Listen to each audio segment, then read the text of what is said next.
नमस्कार दोस्तों, stock market studies में फिर से एक बार आपको बहुत-बहुत स्वागत है। तो आज मैं फिर से आपके सामने कुछ इंपॉर्टेंट कंपनी का अपडेट शेयर करने वाला हूं। तो वीडियो को पूरा लास्ट तक देखिएगा और अभी तक अपने चैनल को सब्सक्राइब नहीं किया तो जरूर कर लीजिएगा। कंटिन्यूसली इन्फॉर्मेशन और अपडेट्स पाने के लिए चैनल के ऊपर बने रहिएगा।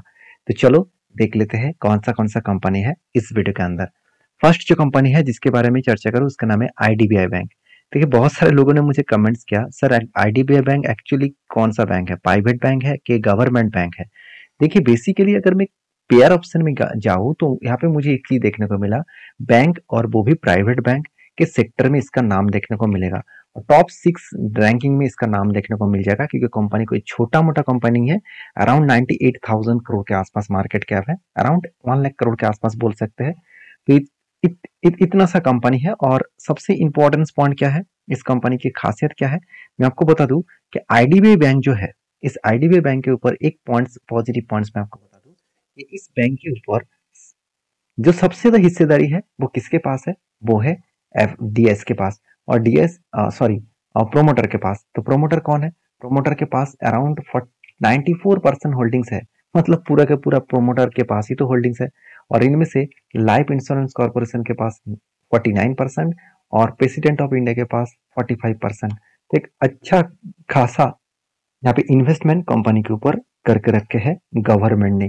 तो मेरे हिसाब से इस कंपनी के ऊपर अच्छा खासा ग्रोथ तब देखने को मिला जब कंपनी का क्वार्टरली रिजल्ट अच्छा खासा हुआ। तो पिछले सालों में जो रिजल्ट था 5,200 करोड़, उससे पहले 2021 में था 4,600 करोड़, 2020 में था 4,500 करोड़ और हद तो तब हो गया जो इस बार रिजल्ट आ गया 6,500 करोड़। तो साल भर के डेटा दिखा दूं तो हर साल में कंपनी खुद के जो सेल्स है, उस रेवेन्यूज है, वो धीरे धीरे करके बढ़ता हुआ देखने को मिले। इंटरेस्ट भी कंपनी के ऊपर कंट्रोल में है और इंटरेस्ट कंट्रोल करने के बाद कंपनी का नेट प्रॉफिट वो भी आप देखेंगे तो 399 करोड़, 600 करोड़, 950 करोड़ और 1500 करोड़। तो अलग लेवल का एक प्रॉफिटेबिलिटी ग्रोथ यहाँ पे देखने को मिले। तो जिसके हिसाब से मैं बात करूँ तो कंपनी के ऊपर एक अच्छा खासा धमाका परफॉर्मेंस यहाँ पे देखने को मिला है। अभी इस कंपनी के ऊपर दो तरीके से आपको सिनेरियो को याद करना होगा। पहली बात, कंपनीज के ऊपर जो फिलहाल के सिचुएशन है उस सिचुएशन के हिसाब से क्या म्यूचुअल फंड के पास जितना होल्डिंग्स है और एफएस के पास का जितना होल्डिंग्स है, क्या वो उस होल्डिंग को कंटिन्यू कर रहे हैं? बिल्कुल नहीं। म्यूचुअल फंड ने क्या किया, खुद के होल्डिंग को बेच दिया। देखिए, पहले तो था भी 0.1% और सॉरी 0.10%, अभी वो जीरो के आसपास होल्डिंग्स हो गया। मगर डीएस ने क्या किया, धीरे धीरे करके होल्डिंग्स को बढ़ा दिया। जो एक 0.05% के आसपास होल्डिंग था वो बढ़ के हो चुके हैं 0.32%।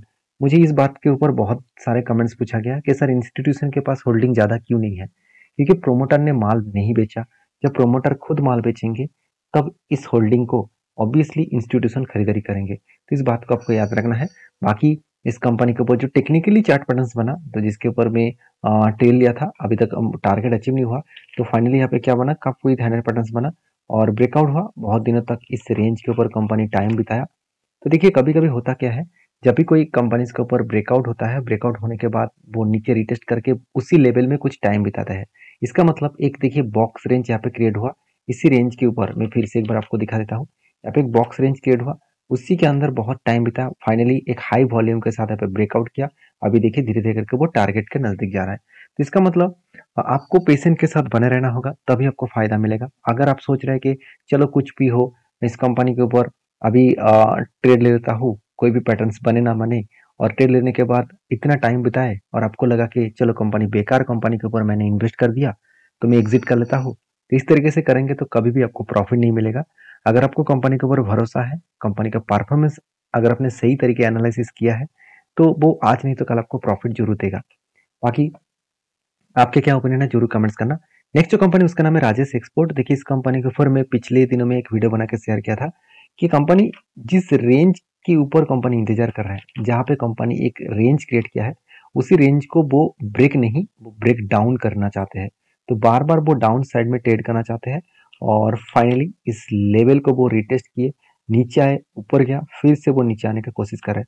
तो मैं पहले ही बोल चुका हूँ कि इतना हाई वॉल्यूम देखकर बहुत सारे लोग खुश हो जाएंगे कि चलो अभी ऊपर जाने वाला है। मुझे नहीं लग रहा है, क्योंकि अपर साइड में जब भी ब्रेकआउट करने का कोशिश किए तो ब्रेकआउट नहीं कर पाए। दूसरी बात, सेकेंड जो कैंडल बना, मैं थोड़ा सा जूम कर देता हूँ, अभी देखेंगे सेकेंड जो कैंडल बना वो किस कुछ इस तरीके से पैटर्न्स बना, इसको कहा जाता है शूटिंग स्टार कैंडल। तो जब भी इस तरीके से शूटिंग स्टार कैंडल बनता है तो आप सोचिएगा यहाँ से क्रैश होने का चांसेस ज़्यादा है। तो देखिए इस तरीके से सिचुएशन में हमेशा आपको एक चीज़ को ध्यान रखना होगा, जब शूटिंग स्टार जैसे कैंडल बनता है उसके नीचे अगर कोई भी रेड कैंडल बने तो सोचना वहाँ पे फॉल होने का चांसेस ज़्यादा है। तो अगर यहाँ पे फॉलिंग देखने को मिले तो कहाँ तक आने का चांसेस है, मैं पहले भी आपको बोल चुका हूँ। मेरा जो डाउन साइड का जो टारगेट है, डाउन साइड का टारगेट जो है, मैं जो टारगेट को लेकर चल रहा हूँ, टारगेट मतलब इस लेवल तक आने का चांसेस है 225। यहाँ पे मैंने कोई ट्रेडिंग नहीं लिया, हाँ मेरा पहले से एक इन्वेस्टमेंट है और उस इन्वेस्टमेंट बहुत हाई लेवल में है। ऑब्वियसली मुझे लॉस चल रहा है, फिर भी मैं इसके ऊपर कोई शेयर बेचने नहीं वाला हूँ। हाँ, आप जब भी इस 225 लेवल तक आएगा तो मैं कुछ क्वांटिटी और भी ऐड करूंगा, क्योंकि कंपनी के ऊपर दम है। इस बात को मैं तो बार बार आपको बोल चुका हूँ, क्योंकि मुझे दम कहाँ पे दिखा वो मैं आपको बता रहा हूँ। यहाँ पे आप ध्यान से देखिएगा, कंपनी की जो बिजनेस है उस बिजनेस में एक चीज को आप नोटिस करेंगे तो कंपनी के ऊपर जो रेवेन्यूज है, मतलब कंपनी जिस तरीके से रेवेन्यूज कमा रहा है वो किसके ऊपर, पूरा के पूरा 100% गोल्ड प्रोडक्ट के ऊपर। और गोल्ड कभी भी खराब नहीं होता, ये सब जानते हैं। हर दिन हर टाइम में गोल्ड का डिमांड बढ़ते चले जा रहा है। हाँ, आप ये बोल सकते हैं कि क्या कंपनी में कितना दम है जो कंपनी आगे बढ़ पाएंगे। जैसे पीसी चंदो ज्वेलर्स बर्बाद हो गया, तो इस सेक्टर के और भी बहुत सारे ज्वेलर्स कंपनी बर्बाद हो गया, तो क्या राजेश एक्सपोर्ट खड़ा हो पाएंगे। देखिए एक चीज मैं आपको बता दूं कि कंपनी का जो बिजनेस है वो सिर्फ इंडिया में नहीं है। यूरोप में 29%, इंडिया में 19%, नॉर्थ अमेरिका में 18%, ईस्ट मिडिल ईस्ट कंट्रीज में 14%, फार ऑफ मतलब वर्ल्ड में बाकी कंट्रीज में 13% और चाइना में 7%। जो कंट्रीज की कंपनी ऑल ओवर वर्ल्ड में राज कर रहा है, 40% सॉरी माफी चाहता हूँ, 30% कंपनी मार्केट से लेकर रखा है, और वो भी गोल्ड माइनिंग के ऊपर। तो सोचिए उस कंपनी में कितना मतलब एक पॉजिटिविटी होगा। देखिए ये मैं कोई आपको ये नहीं कह रहा हूँ कि मैं आपको रिकमेंडेशन कर रहा हूँ कि चलो कल जाकर बाय कर लीजिएगा। ये मेरा खुद का जो रिसर्च है, जो मैंने इतने सालों तक रिसर्च करके कंपनीज के ऊपर डेटा कलेक्ट किया, वो मैं आपके साथ शेयर कर रहा हूँ। सारे चीजों को आपको समझ कर काम करना पड़ेगा। देखिए हमेशा हम लोग क्या करते क्या है, किसी को बात सुनकर ही काम कर लेते हैं, ट्रेड कर लेते हैं, और जब लॉस हो जाते हैं तो आप दुखी हो जाते हैं। तो ऐसे मत करिए। हमेशा आपका खुद का कन्विक्शन होना चाहिए कि हाँ मैंने ट्रेड लिया, किस लिए लिया, क्या सही में उसके ऊपर ट्रेड लेने का काबिलियत है उस कंपनी के ऊपर, तब आप ट्रेड लेना। तो बाकी इस कंपनी के ऊपर मैं तो बुलिश हूँ, आपके क्या ओपिनियन है जरूर कमेंट्स करना। हाँ, मान लेता हूँ कंपनी के ऊपर ऊपर साइड में देखा जाए तो कंपनी के ऊपर एक बिग फॉल देखने को मिला, मगर मुझे जो यहाँ पे स्ट्रांगली सपोर्ट जो देखने को मिल रहा है वो 225 रुपीज के आसपास। तो यहाँ पे एक स्ट्रांगली सपोर्ट है, क्योंकि इसी लेवल को ब्रेक करके एक धमाका हुआ था। तो मुझे लग रहा है इसी लेवल को टच करके वो फिर से रीबैक करने का कोशिश करेंगे। देखा जाएगा क्या होने वाला है। तो बाकी आप एक बार मुझे कमेंट्स करके बताइए क्या इस कंपनी के ऊपर आपका होल्डिंग है। तो मेरा होल्डिंग पहले से है, मैं पहले ही बोल चुका हूँ, मुझे अच्छा खासा लॉसेस चल रहा है, तो फिर भी मैं इस कंपनी के ऊपर कंटिन्यू करूंगा। नेक्स्ट जो कंपनी उसका नाम है बीएससी लिमिटेड, जिस कंपनी के ऊपर 29,000 करोड़ के आसपास मार्केट कैप है इसका। और कंपनी एक मतलब पहले एक मोनोपोली जैसा बिजनेस एंजॉय कर रहा था, आज एनएससी मार्केट में आ चुके हैं। तो जिसके कारण कंपनी का मोनोपोली थोड़ा सा खत्म हुआ, तो फिर भी बीएससी कोई छोटा मोटा कंपनी है, पहली बता दूं। दूसरी बात, इंडिया के सबसे पुराना एक्सचेंज भी है। 18 सेंचुरीज में कंपनी स्टार्ट हुआ था, जब इंग्लिश था तब इस कंपनी स्टार्ट हुआ था, तब से लेकर आज तक काम हो रहा है। और बीएससी के ऊपर करीबन माना जाता है कि 7,000 से भी ज्यादा कंपनीज है। ऑब्वियसली पहले 5,000 कंपनी था, अभी धीरे धीरे करके बढ़ते बढ़ते 7,000 कंपनीज के आसपास चला गया। तो कंपनीज लगातार बढ़ते चले जा रहे हैं, तो जितना कंपनी बढ़ेगा, जितना ट्रेड बढ़ेगा, उतना ही इस कंपनी को फायदा होगा। उसका डायरेक्टली इम्पैक्ट इस कंपनी के ऊपर पड़ेगा। जैसे आप देखेंगे तो बीएससी को सबसे फायदा कहाँ पे हो रहा है, इसका मार्केट से आप देखेंगे तो देखिए कॉर्पोरेट जो बॉन्ड्स जो है, कॉर्पोरेट जो बॉन्ड्स है उसके ऊपर कंपनी का ज्यादा से ज्यादा रिस्पॉन्ड मिलता है, और इसके ऊपर कंपनी का 32% मार्केट शेयर है। और करेंसी जो डेरिवेटिव्स है उसके ऊपर 30% के आसपास मार्केट शेयर है। और इंटरेस्ट मतलब इंटरेस्ट रेट जो सॉरी जो इंटरेस्ट रेट जो डेरिवेटिव्स है उसके ऊपर कंपनी का 30% मार्केट शेयर है, और रिटेल ट्रेडिंग के ऊपर कंपनी का 67% मार्केट शेयर है। तो सोचिए कंपनी का हर पॉइंट देखा जाए तो 30% के ऊपर एवरेज आपको देखने को मिला। तो ये कंपनी की खासियत है। इसी खासियत पॉइंट के बेसिस में कंपनी लगातार ग्रोथ कर रहा है। कंपनी का क्वार्टरली रिजल्ट भी बढ़ता हुआ देखने को मिले। इस बार कंपनी का हाईएस्ट सेल्स और एक्सपेंस को कंट्रोल करने के बाद हाईएस्ट नेट प्रॉफिट देखने को मिला, 48 करोड़ से 106 करोड़ तक देखने को मिला। तो एक अलग लेवल का प्रॉफिटेबिलिटी ग्रोथ हुआ।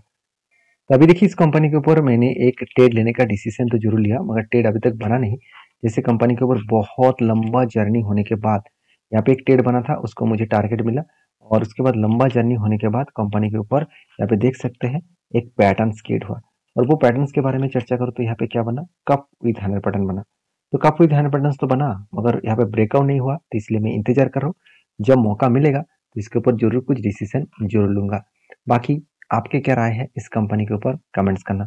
नेक्स्ट जो कंपनी है उसका नाम है पेशालो डिजिटल लिमिटेड। तो पेशालो डिजिटल लिमिटेड जो 7,000 करोड़ के आसपास कंपनी है, और इस कंपनी ने एक अपडेट बहुत अच्छा खासा दिया, वो है बोनस का। तो कंपनी 20 तारीख को, मार्च का 20 तारीख को आपको एक के बदले एक बोनस देने वाले हैं। तो जो लोग बोनस पाना चाहते हैं तो इस कंपनी के ऊपर रिसर्च करके काम करिएगा। तो मिलते हैं नेक्स्ट वीडियो में, तब तक के लिए